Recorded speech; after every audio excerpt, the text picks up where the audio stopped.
Amina. Tunaendelea.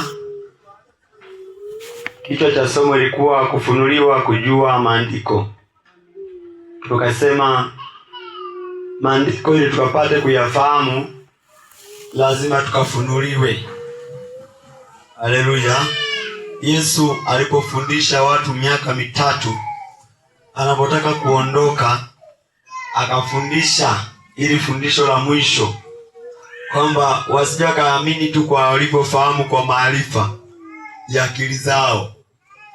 Lazima bado Mungu anahusika sana, hata kama nilikuwa najua nimefundishwa hadi utotoni, lakini kuelewa na kufahamu maandiko lazima mkono wa Mungu tena ufanyike. Kuna mahala Yesu aliuliza wanafunzi wake hivi, huko mtaani mimi wananiona kama nani? Yaani wananiita nani? Wengine wakasema wewe Yeremia, wengine wakasema wanasema wewe ni Elia, wengine wakasema wewe wanasema ni yule nabii. Akasema sawa, yote napokea. Nyinyi mnaniona ni nani? Haleluya. Naonekana kimya kikatulia. Wale waliokuwa wamejibu wewe wanasema wewe ni Yeremia, wewe wakakaa kimya. Ndipo akasikika nani? Petro. Akasema wewe ndio Masihi, mwana wa nani? Wa Mungu. Yesu akasema si kwa akili zako za damu na nyama zilizoweza kujibu hilo swali, bali ni Mungu amekufunulia. Unaona, kumbe mambo ya kimungu tunaweza tukayafahamu kwa jinsi ya mwili, lakini bado tunahitaji ufunuo kutoka kwa maandiko. Tunahitaji ufunuo wa Mungu. Naweza nikafundisha tu andiko nikatafsiri kwa mwili, alafu lisilete kumfundisha mtu. Haleluya. Kwa unahitaji muhimu sana wa kuomba Mungu apate kutufunulia maandiko yake ili tukafahamu. Kujazwa Roho na kufunuliwa maandiko ni vitu viwili tofauti. Amina na Mungu. Hauwezi ukajazwa Roho kama unajui maandiko. Roho mwenyewe anapita kwenye neno. Anafanya nini? Analitimiza neno, analifunua neno. Kwa lazima bado nikakae katika neno, ndipo Roho wa Mungu akapite huko. Kwa maana wanafunzi walipofunuliwa akili zao wapate kufahamu maandiko, anasema wakarudi Yerusalemu, wakaendelea kusifu na kuomba, wakidumu katika mafundisho na sifa pale. Unaona, kuyatafakari yale ambayo Yesu amewaamuru pale, ndipo sasa Roho anakuja na shuka siku ya Pentekoste. Lakini tayari uelewa maandiko alikuwa nao, na Roho anakuja kama ilivyo ahadi. Kitabu cha Luka nimekielezea vizuri. Haleluya. Ilikuwa ni Luka 24 ule mstari wa 45, alafu tukasoma Luka 24 hiyo mstari wa 39 mpaka ule wa 53. Sasa hizi tutaenda kusoma Luka 10 mstari wa 25 na 26. Unaweza kusoma haraka haraka ndipo utaandika. Tusome Luka 10 ule mstari wa 25 na 26. Auonekani?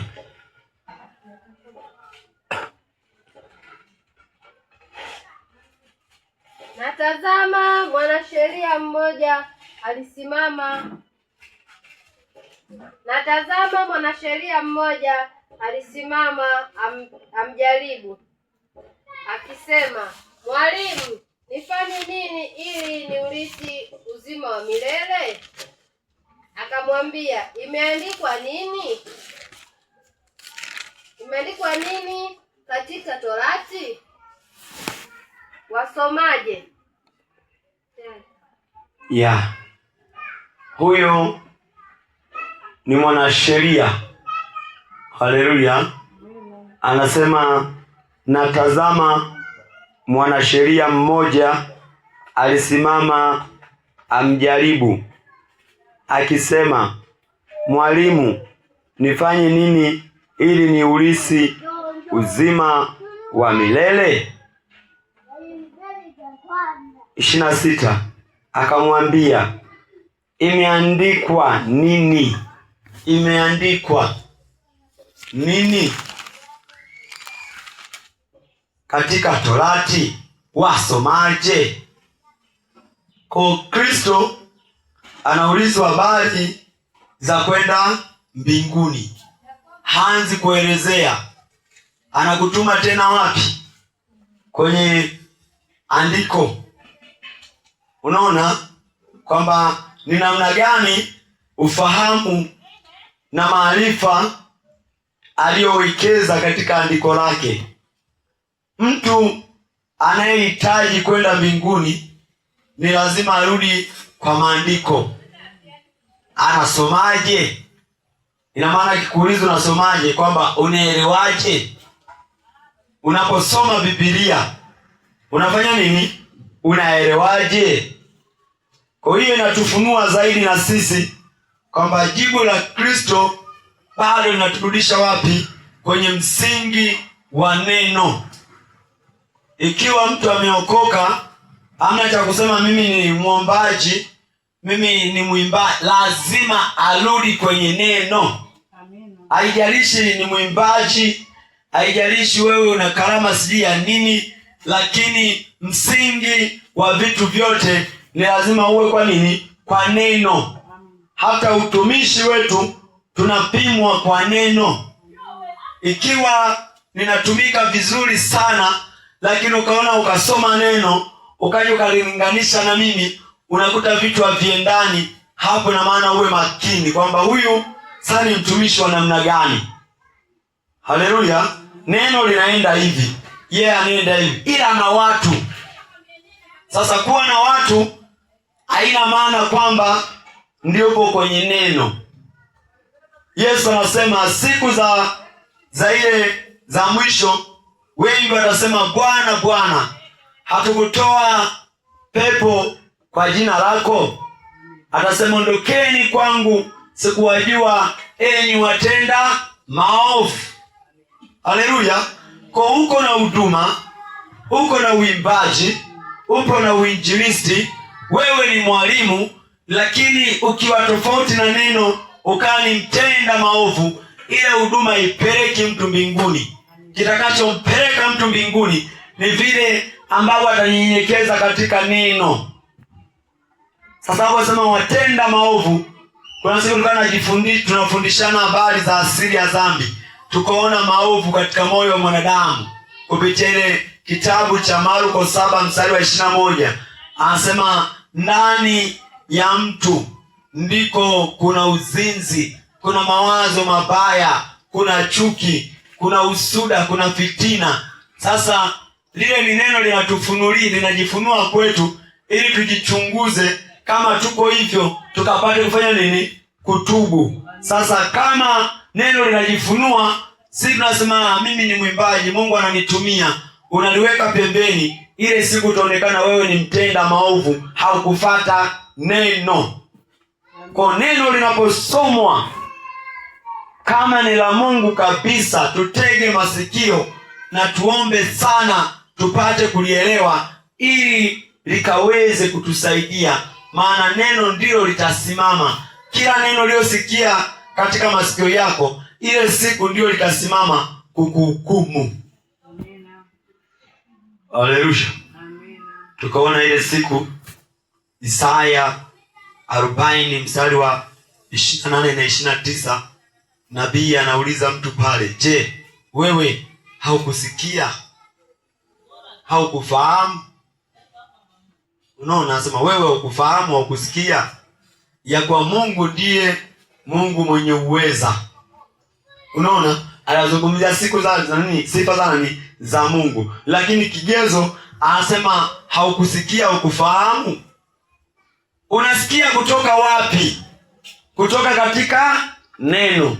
Unafahamu kutoka wapi? Kutoka katika neno. Kwa Mungu uokovu wake na imani yake amewekeza katika neno.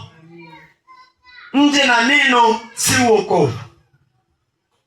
Hapa hata kama tungalikuwa wanyenyekevu wa namna gani, lakini kama hatuna neno la kutuongoza kunyenyekeza, tunakuwa tumenyenyekea tu kwa akili na maarifa. Kwani walimu wetu wa shuleni hawakutufunza tabia nzuri?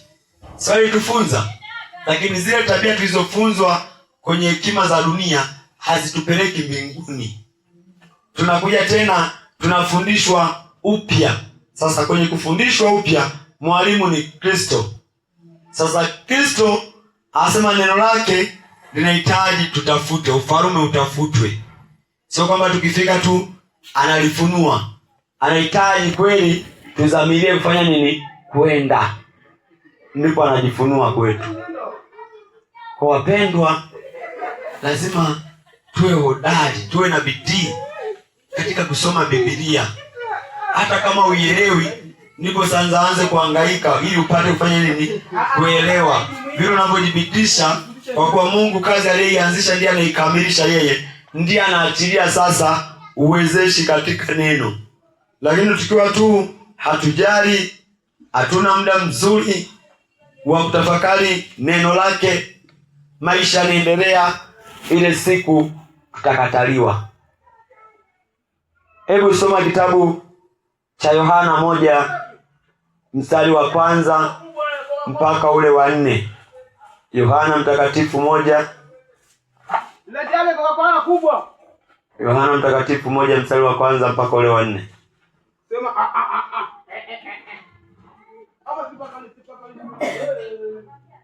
Hapo mwanzo kulikuwako neno. Hapo mwanzo kulikuwako neno. Naye neno alikuwako kwa Mungu. Naye neno alikuwako kwa Mungu. Naye neno alikuwa Mungu. Naye neno alikuwa Mungu. Huyo mwanzo alikuwako. Huyo mwanzo alikuwako kwa Mungu. Kwa Mungu. Vyote vilivyofanyika kwa huyo. Vyote vilivyofanyika kwa huyo. Wala pasipo yeye hakikufanyika chochote. Wala pasipo yeye hakikufanyika chochote. Haleluya. Hilo ndio kusudi na mpango muhimu, kwamba neno likae ndani yetu. Mwanzo huyo neno alikuwa kwa nani? Alikuwa kwa Mungu. Lakini sasa tunakwisha kuzungumzia kwamba Mungu akishafunua akili zetu, yule neno anakuja kukaa nini? Ndani yetu. Kwa tunaona sifa ya neno. Pasipo neno hakuna kilichofanyika. Haleluya. Kwa neno akiwa kwetu, tukalishika, tunakuwa na uwezo wa kufanya vitu ambavyo vinatakiwa kufanywa. Lakini tukiwa hatuna neno, tutakuwa tu tunatia huruma, hamna kinachoendelea. Na Kristo hajatuita tuje kutia huruma hapa. Ametuita tuje kukaa ndani ya neno lake. Anasema mkikaa ndani ya neno langu mtaijua kweli, na hiyo kweli itawaweka kuwa huru kweli kweli. Haleluya. Ni wakati wa kutabikia neno, alafu likapate kufunuliwa ili tuijue kweli. Sasa sijui utaanza kujiuliza ukae wapi ili ujue kweli. Kumbe unaweza muda mwingine ukawa unahangaika, nikaabudu wapi? Niende wapi? Lakini sasa Mungu anaachilia maarifa kwamba mahali ulipotakiwa ukae ni katika neno. Full stop. Hakuna tena mjadala. Kwa hiyo tumeona hata pale Kristo anaulizwa na waandishi na Mafarisayo. Unaona? Lakini yeye jibu lake anawarudisha kwenye neno kwamba hawa ni waandishi wa neno. Wanaelewa vipi? Mnaelewa vipi? Hawa watu walikuwa ni waandishi wa neno, lakini walikuwa ni wanafiki. Walikuwa waliishi neno. Kwa Kristo alipokuja kwanza kufunua neno la halisi, wakawa nakataa. Wanataka waendelee katika maisha yale yale. Amina. Kwamba mtu ameshakuwa labda mchungaji, Makongorosi nzima anafahamika, Tanzania anafanya nini, anafahamika, lakini ana maisha fulani ambayo hayampendezi Mungu. Unapoenda sasa kumwambia kwamba atubu, akiangalia wazifa alionao, anaona kama unafanya ndio unamrudisha nyuma. Unaona, unamrudisha nyuma. Lakini sasa neno ndio kazi yake. Maana pasipo neno hakuna kitakachofanyika. Hutaenda mbinguni. Lazima imani tuweke kwa neno. Neno likikaa ndani ya mtu, lililofunuliwa na Kristo, ndio linaumba. Hata ukisema kwa jina la Yesu, mapepo toka, yanatoka. Neno likitoka moyoni, sio mapepo toka kwa undini, anaweza akakuvamia hata mwenyewe. Haleluya. Hayatoki. Yakichunguza moyo wako, ni wao. Yale matendo ambayo wanatenda wao ndio unayatenda wewe. Alafu tena iweje wewe kwa jina la Yesu? Yesu moyoni hawafanyi nini? Hawamuoni. Hujafunuliwa neno lolote, hauna imani. Ili unatoka tu kwa ndimi. Kuna uwezekano mkubwa yakakuvamia. Haleluya. Kwa wapendwa, tujitahidi kwa uwezo wa Mungu tupate kukaa katika neno. Ukisoma kitabu cha Danieli 9 mstari wa kwanza na wa pili, kinazidi kutufunulia zaidi, kutufahamisha zaidi. Tunapotumia vitabu vingi ni vile tunalileta neno karibu nasi. Danieli 9 mstari wa kwanza na wa pili anasema hivi: katika mwaka wa kwanza wa Dario mwana wa Asuero, wa uzao wa Wamedi, aliyetawazwa kuwa mfalme juu ya miliki ya Wakalidayo, katika mwaka wa kwanza wa kumiliki kwake, mimi Danieli, kwa kuvisoma vitabu, nalifahamu hesabu ya miaka ambayo neno la Bwana lilimjia Yeremia nabii, ya kutimiza ukiwa wa Yerusalemu, yani miaka 70. Huyu ni nani?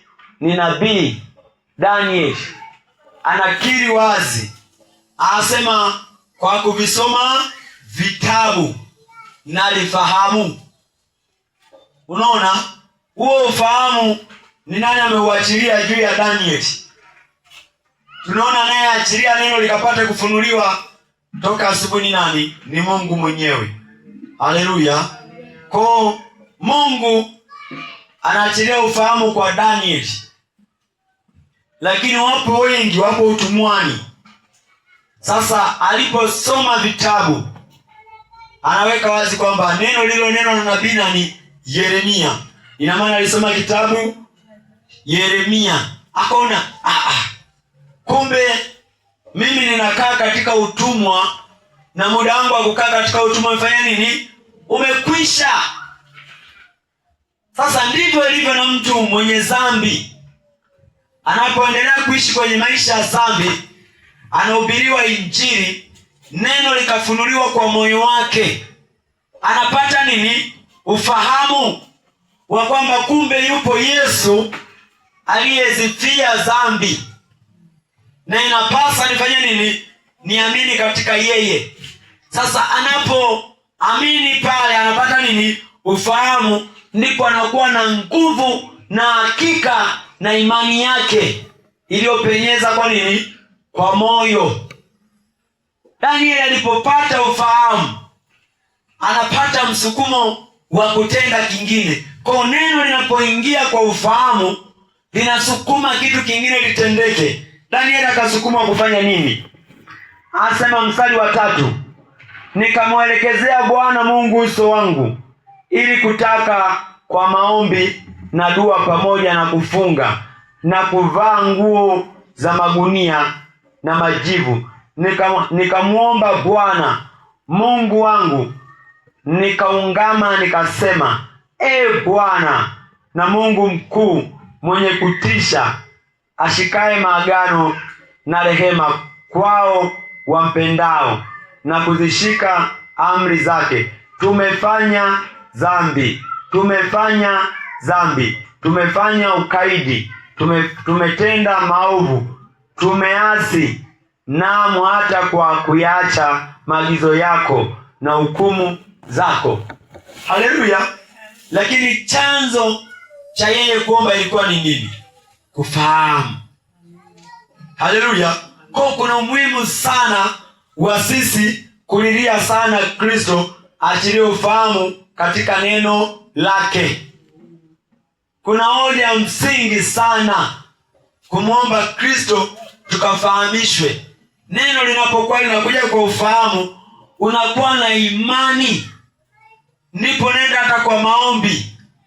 Hapa Danieli atoni akiagizwa kwamba funga, omba, asema yeye mwenyewe akaelekeza uso wake kwa nani? Kwa Mungu. Akaungama. Kuungama ni kuzisema dhambi zako, naye tunaona anazisema. Anasema tumetenda dhambi, tumefanya maovu, hatukusikiliza neno lako. Nabii kuna kipindi aliwahubiri Yeremia kwamba mnapoendelea kufanya hivi, Mungu ataachilia mkamatwe mkafungwe miaka 70 msipotubu. Wakapuuza. Haleluya! Sasa wamekaa miaka 70. Ndani ya hiyo miaka 70 na Danieli akiwemo, ilitaka na yenyewe ipitilize kwa sababu hakuna funguo ya kufungua ili mtu awatoe. Kwa uweza wa Mungu, Mungu anaachilia uweza wake wa neno kwa Danieli, anapata ufahamu, ndipo anaanza kulia. Hata wafungwa waliofungwa katika dhambi, ina maana ndio maana injili ikapaswe kuhubiriwa ili neno la ufahamu likapenyeze kwa mioyo yao. Wakishapata ufahamu wa maandiko, watoke haraka iwezekanavyo katika utumwa wa dhambi. Kwa neno pekee ndio linaokoa. Haleluya! Neno pekee linatusimamisha. Neno linatusukuma kuomba. Neno linatusukuma katika mifungo. Neno linatusukuma katika kutenda mema tukishapata ufahamu wa maandiko. Mtu akiokolewa akiamini ameokoka, pasipo neno, huyu anakuwa bado hajaokoka, hana imani. Aokoke tu aliona mnacheza vizuri, aseme nimefurahishwa mnavyocheza na mimi najiunga na nyie. Sio uokovu huo. Lazima apelekwe kwa maandiko, akaamini, akafahamishwe maisha anayoishi machafu, na akafanya nini? Akatubu. Ndipo neno likajifunue kwake, akaendelee kuishi maisha masafi. Kwa hiyo tunaona kazi na umuhimu pale ambapo maandiko yanafunuliwa kwetu. Tunakuwa tuna nguvu, tunakuwa hodari, tutakuwa tutikisiki. Kuna habari nilikuwa naisoma kwenye Yohana. Yule mgonjwa alikuwa anaumwa, alikuwa ni kilema, akakutana na Yesu. Alafu ilikuwa ni siku ya nini? Ya Sabato. Yesu akamwambia, jitwishe godoro lako, fanye nini? Uende. Haleluya! Sasa yule amekutana na Yesu. Yesu asema yeye akiwa duniani ni nuru ya nini? Ya ulimwengu. Aliona Mungu. Yule akakutana na Mafarisayo na waandishi. Siku ya Sabato amebeba godoro. Amina na Mungu. Alafu anajua kabisa huyu toka kuzaliwa kwake alikuwa ni mlemavu. Hawashuhudii ule ulemavu wake, wanahangaika kwa nini amebeba godoro, ila washangae kwamba kwa nini amepona. Wakaanza kumuuliza sasa na mdadisi kwamba wewe imewezekaneje? Nani aliyekuponya? Sasa wale walikuwa ndio waandishi na wanaheshimika. Yule anakuwa na ujasiri, anasema nimekutana na mtu mimi simjui, ila amefanya nini? Ameniambia jitwishe godoro lako uende. Anasema aliyekuponya ana mahusiano yoyote na Mungu. ana mapepo. Anasema mimi sijui kama aliyeniponya ana mapepo au yukoje, lakini mimi ninachojua, nimeambiwa nijitwishe godoro nifanye nini? Niende. Haleluya. Wale wanaendelea kufuata hadi wazazi wake kwamba huyu imekuwaje, anamkiri yule kwa ndio mponyaji, akati yule anavunja nini? Sabato ya Bwana. Na wazazi wasema huyu ni mtu mzima, hatuwezi kumjibia, muulizeni mwenyewe. Unaona? Sasa yule kwa nini anakuwa na ujasiri wa kuwagaragaza wale wanasheria kwa majibu yake? Ni kwa sababu amekutana na ufunuo wa neno. Kwa neno linapomwingia mtu katika ufunuo, linampa nguvu na ujasiri wa kujibu. Haleluya. Mfano mzuri mwingine ni Petro. Petro alishawahi kumkana Yesu kwamba mimi simjui. Haleluya. Lakini Petro huyo ilipopita siku ya Pentekoste, Roho wa Mungu akafanya nini? Akamshukia. Alafu kabla hajashukiwa, anaposema akawaombea wapate kufahamu maandiko, naye Petro alifanya nini? Alikuwepo. Kwa ameshapata kufahamu maandiko, amejana nini? Na Roho. Wakawa na wakataza wasihubiri sokoni. Wakawakamata mara ya kwanza. Wakawapeleka wapi?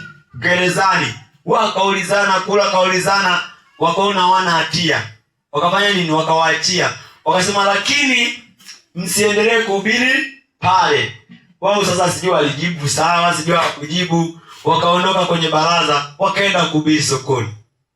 Wao wanakuja nasema, nyinyi si tuliwaambia msihubiri hapa? Anasema, je, tuwasikilize nyinyi ama tumsikilize Mungu? Huyu ndo aliyemkanaga nani? Mungu. Sasa ametoa wapi ujasiri? Ni kwa sababu tayari ana hakika na kile kilichokaa ndani yake ya kuwa ni nani? Ni Mungu. Kumbe neno la Mungu likijifunua kwetu kikamilifu, tunakuwa ni majasiri. Haleluya. Majasiri wa kufanya mema, sio majasiri wa kuharibu, wa kuvunja. Usije mtu kaninukuu vibaya. Ujasiri wa kuitimiza kazi ya Mungu. Maana kazi ya Mungu iko na vikwazo. Hawa walioamini wanamtumikia Mungu wanazuia tena mtu asihubiri Mungu, ili ati ambatane na wao. Sasa wale walikuwa ni watu wa dini tu, neno lijafunuliwa kwao. Lakini mtu aliyefunuliwa neno, tunaona ni mtu wa viwango vya juu. Hawezi akatetemeka, hata akapelekwa mbele ya kiongozi mkuu wa nchi akaulizwa, atajibu kwa ujasiri kwamba mimi nilikuwa ninahubiri habari njema, sio ni kosa langu, nimevunja sheria gani? Sio umekamatwa na mkuu wa nchi unaanza tena kujikojolea mhubiri habari njema, unaanza kutetemeka, nisamehe.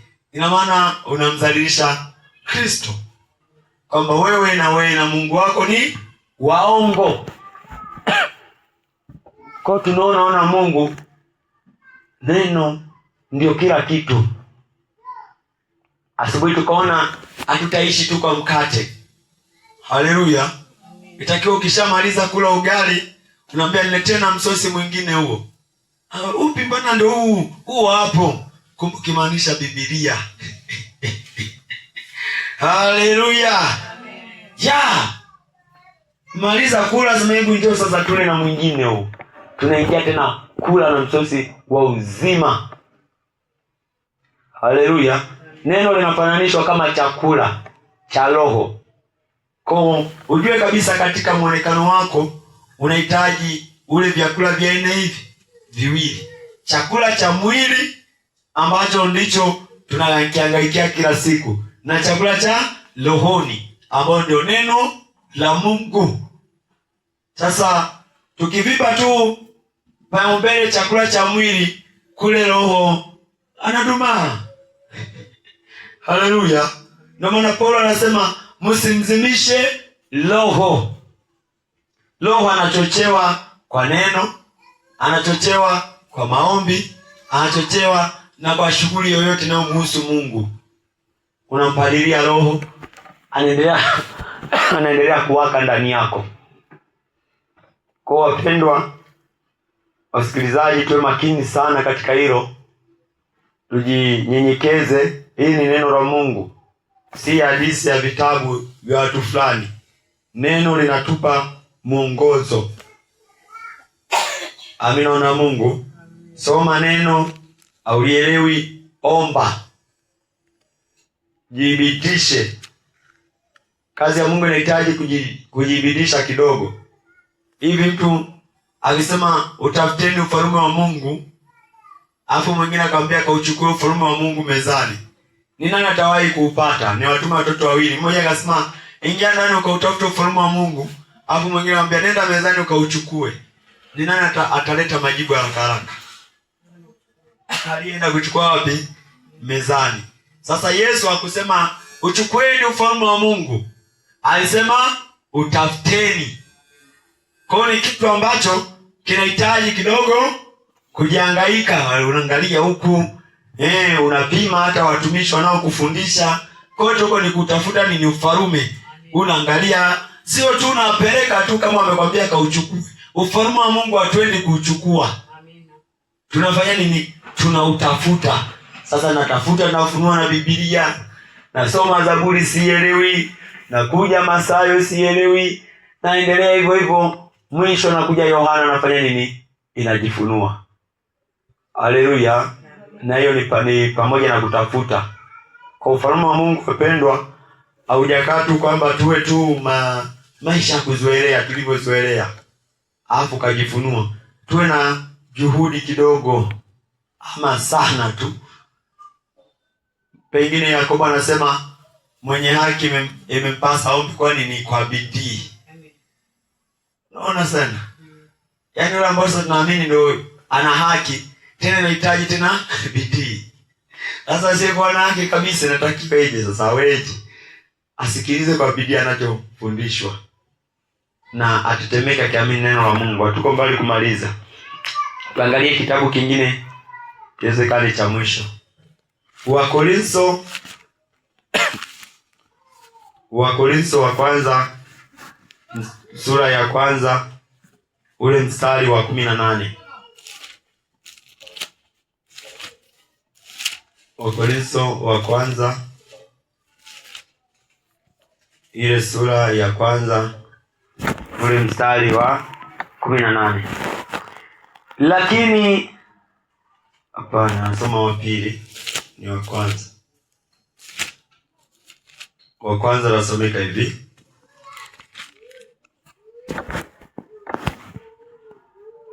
kwa sababu neno la msalaba kwao wanaopotea ni upuzi, bali kwetu sisi tunaookolewa ni nguvu ya Mungu. Amina. Neno la msalaba kwa wanaopotea ni upuzi, lakini kwa tunaookolewa ni nguvu ya Mungu. Kwa vile tunavyokuwa tunakaa katika neno, tunakuwa tunaamini neno la msalaba ni kwamba Yesu alikufa kwa ajili ya nini? Ya dhambi zetu. Tunapata nguvu na tunaamini ni uweza wa Mungu. Lakini hizi habari ukiongea na mtu aliyepotea, anakuona ni mpuuzi. Umekosa kazi.